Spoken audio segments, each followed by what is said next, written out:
Olá, sou a professora Patrícia, da Educação de Jovens e Adultos, e hoje no nosso conteúdo de História vamos falar sobre o dia 15 de novembro, Proclamação da República. Por que é importante falar sobre essa data? Por que é importante falar sobre o dia 15 de novembro? Primeiro porque a gente já falou sobre feriados, a gente já falou sobre calendário e lá a gente falou sobre feriados. E é uma data muito importante na história do Brasil e ela precisa ser contada porque muitas pessoas confundem com outras datas. Então a gente vai falar um pouquinho. Lembrem do nome Proclamação da República, tá bom? Então vamos lá. Eu coloquei aqui para vocês um diferencial para vocês entenderem uma coisa e a outra situação. A independência do Brasil aconteceu no dia 7 de setembro de 1822. Independência é totalmente diferente de proclamação da República. Então, nunca confundam esses dois termos. Eles se parecem, às vezes, porque a gente fala pouco, mas, independência do Brasil é quando o Brasil deixou de ser colônia de Portugal. Então, lembra que na aula de História a gente falou que o Brasil se desvinculou de Portugal? Isso é a independência, ele se tornou independente. Quando ele se tornou independente, ficou aqui governando o Brasil um rei.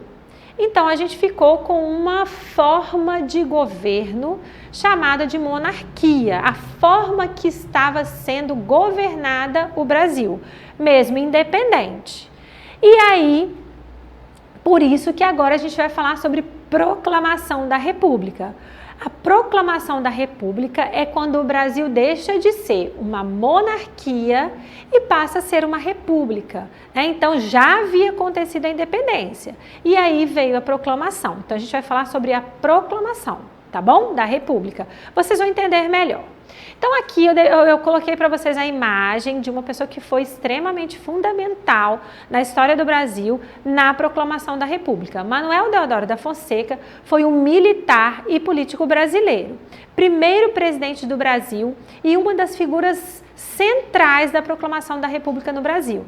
Olha só, o governo dele durou do dia 15 de novembro de 1889 até 23 de novembro de 1891. Foi um período curto, mas a gente também vai entender como que ele se transformou presidente. Para isso, a gente precisa entender um pouquinho sobre alguns acontecimentos que foram fatos históricos. Então, no dia 15 de novembro de 1889, Marechal Deodoro da Fonseca liderou a derrubada do gabinete ministerial, o que resultou na proclamação da República. Ah, professora, mas eu não entendo muito bem por que chegou a isso, foi de repente, as coisas aconteceram de uma hora para outra. Não. Houveram vários fatores durante muito tempo da história para chegar a uma mudança. A gente não muda de uma situação para outra, principalmente na história, de um dia para o outro. Então, começaram a acontecer insatisfações no governo de Dom Pedro II e as pessoas estavam insatisfeitas por vários fatores que a gente vai falar agora, que condiz com as aulas que a gente já teve. A gente já falou nas aulas sobre essas situações e vocês vão entender de forma melhor. Para isso, a gente precisa entender o que é uma monarquia. Eu coloquei aqui bem destacado para vocês. Quando escutarem o termo monarquia, a gente está falando de um reinado, de uma pessoa que governa. Olha lá, monarquia é o nome dado ao regime político, é a forma de governo, comandado por um monarca, que geralmente é um rei, um imperador ou um príncipe, que exerce de modo hereditário e vitalício, sem qualquer consulta ao povo. Então, o que acontecia? A monarquia, na monarquia, no regime político monarquia, não existia votação. As pessoas não escolhiam os governantes. Como que era escolhido? O rei, ele tomava posse do comando. E esse rei, ele só sairia dali caso ele morresse. Se o rei morrer, quem vai continuar governando ou é o seu filho primogênito ou o filho que for vivo ou algum parente bem próximo. Então, não existe uma votação, uma escolha, é hereditário. passa de um para o outro, tá bom? E essa pessoa governa indefinidamente, não tem data para governar. Você governa por um período muito longo. Então, a monarquia é caracterizada por isso. Agora a gente precisa entender a república, porque a gente passou de monarquia para república. Vamos falar um pouquinho da república então, já é bem diferente.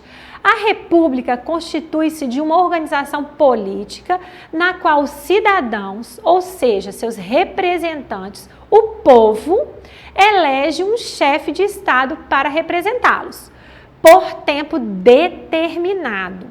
O chefe de Estado é chamado geralmente, de presidente da República. Eu preciso ressaltar aqui que existem vários tipos de república. No nosso caso, a gente tem como chefe de Estado um presidente. E isso vocês podem ver as diferenças, né? Aqui não é passado de pai para filho ou de família em família, não. Aqui, quando acaba o mandato de um presidente, é feita uma nova eleição, feita pelo povo, para poder eleger o seu governante.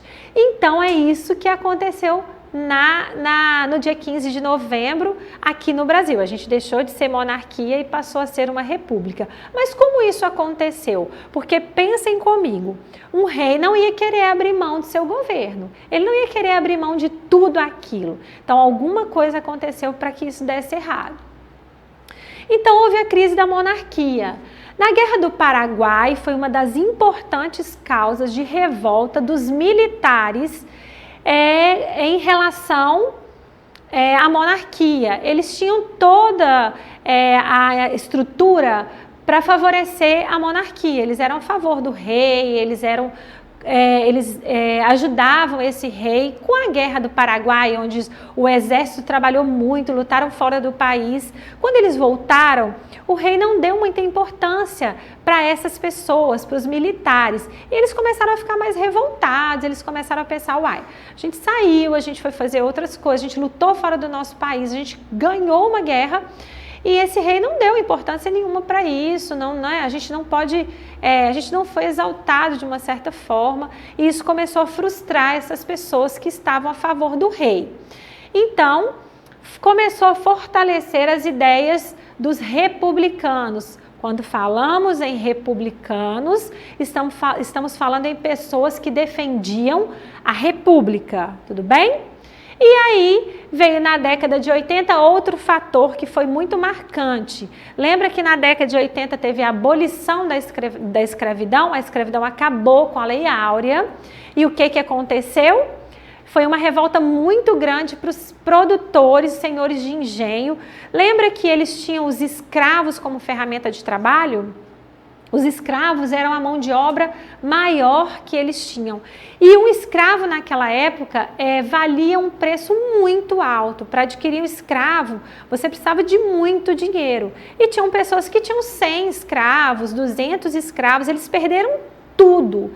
E aí eles procuraram o rei e falaram, olha, a gente quer saber como que a gente vai ser ressarcido, você vai pagar para a gente por ter libertado os escravos, como que isso vai funcionar? Ele falou, não vou pagar nada, vocês não têm direito a nada, e isso começou a gerar um desconforto também dos produtores, das pessoas que precisavam da mão de obra dos escravos que tinham sido libertados.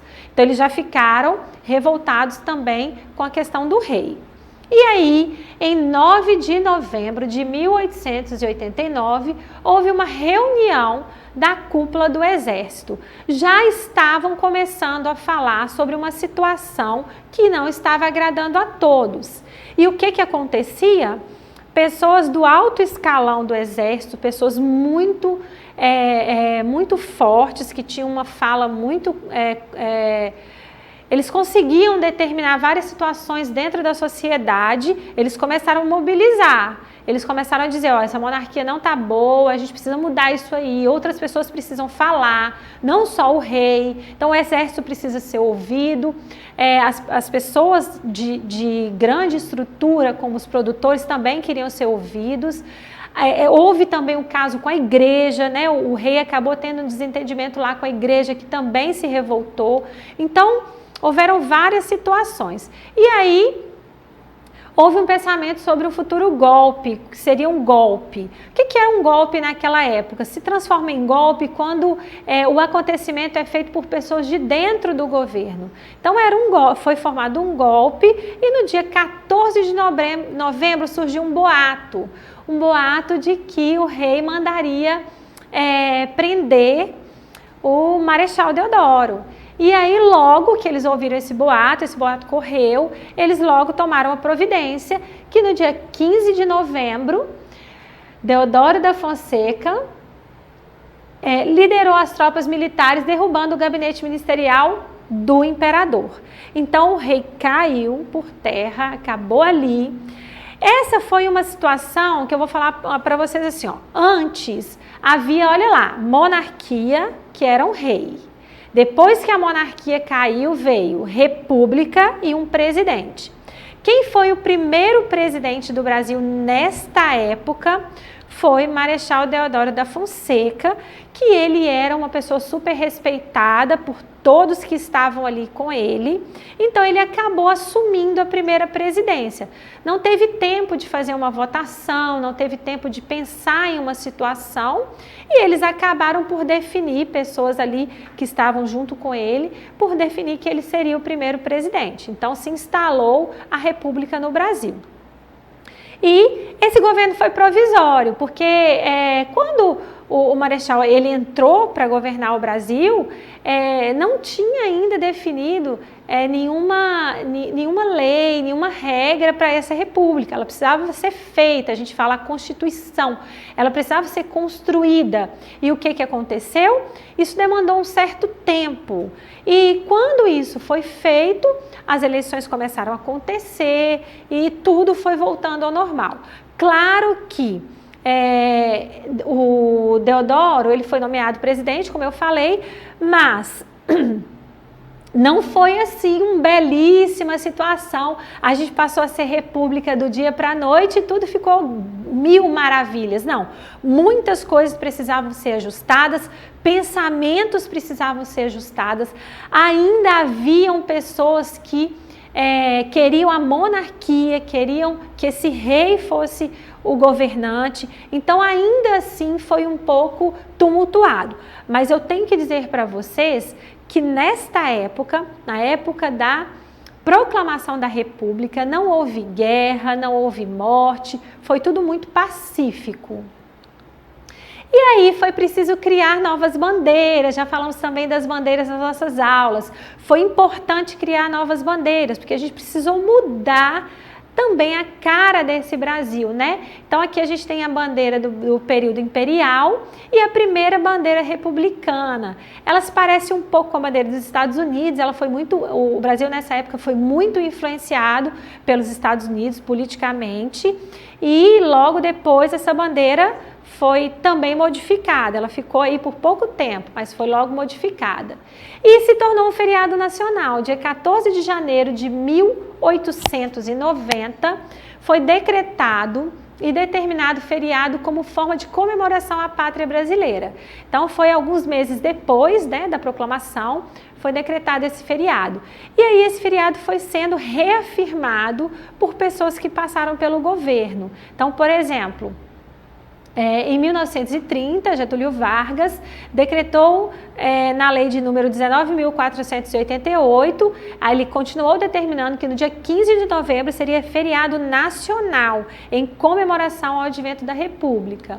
E também no período do Fernando Henrique Cardoso, no dia 15 de novembro também foi feriado, reforçado como feriado nacional. Então é uma data muito importante para a história do Brasil e para o nosso conhecimento. A gente ganhou uma grande forma de se posicionar. Se a gente tem a questão da votação hoje, se a gente tem a questão de eleger nossos governantes hoje, foi por essa mudança aí, lá atrás, no dia 15 de novembro. E para a nossa aula de hoje, para a nossa atividade da aula de hoje, eu quero que você escreva no seu caderno o motivo o que motivou a proclamação da República no Brasil. É só vocês lembrarem que algumas coisas as pessoas ficaram insatisfeitas. Quem ficou insatisfeito? O que poderia ter causado a revolta lá na Lei Áurea? Vai pensando, puxa aí tudo que a gente falou e aí vocês vão conseguir determinar. Escreva para mim lá 3 coisas no caderno que determinam essa insatisfação para que acontecesse a proclamação da República. E a todos vocês um bom trabalho. E para acessar as nossas atividades na plataforma SMED GV, aponte a câmera do seu celular na imagem que aparece no canto da tela. E se inscreva no nosso canal do YouTube SMED GV. Até a próxima aula, pessoal!